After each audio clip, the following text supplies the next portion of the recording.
রূপার বাপের অ্যাক্সিডেন্টের পর সব কিছু বদলাই গেল।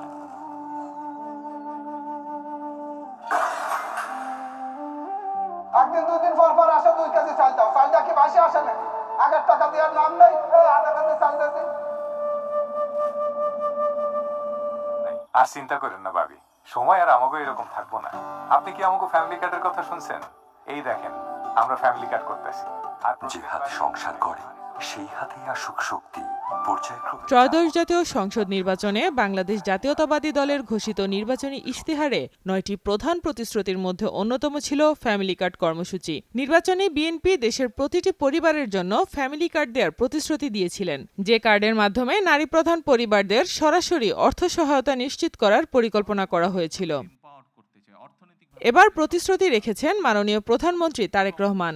একক সংখ্যাগরিষ্ঠতা নিয়ে সরকার গঠনের পর আজ আনুষ্ঠানিকভাবে এই কর্মসূচির উদ্বোধন করেন তিনি। পরিবারের নারী প্রধানের হাতে তুলে দেন ফ্যামিলি কার্ড। রাজধানীর করাইল বস্তি সংলগ্ন বনানী টি&টি খেলার মাঠে 10 মার্চ সকালে এই কর্মসূচির উদ্বোধন করেন তিনি। উদ্বোধনী অনুষ্ঠানে প্রধানমন্ত্রী বলেন, পর্যায়ক্রমে আগামী 5 বছরের মধ্যে বাংলাদেশের 4 কোটি পরিবারের নারী প্রধানের কাছে ফ্যামিলি কার্ড পৌঁছে দিতে সক্ষম হবে সরকার।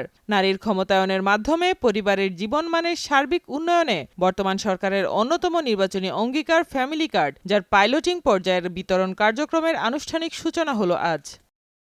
প্রথম ধাপে 37,567 জন নারী প্রধান পরিবার এই কার্ড পাচ্ছেন। 5 সদস্যের একটি পরিবারের জন্য একটি কার্ড দেয়া হবে। তবে যৌথ পরিবারের সদস্য সংখ্যা 5-এর বেশি হলে আনুপাতিক হারে একাধিক কার্ড দেওয়ার বিষয়টি বিবেচনা করা হবে। পাইলট কর্মসূচির আওতায় নির্বাচিত প্রতিটি পরিবারকে মাসিক 2,500 টাকা সরাসরি নগদ সহায়তা দেওয়া হবে। এই অর্থ সরকারি কোষাগার থেকে সুবিধাভোগী নারীর মোবাইল ওয়ালেট বা ব্যাংক অ্যাকাউন্টে জমা হবে। সাইমা আক্তার, নয়াদিগন্ত।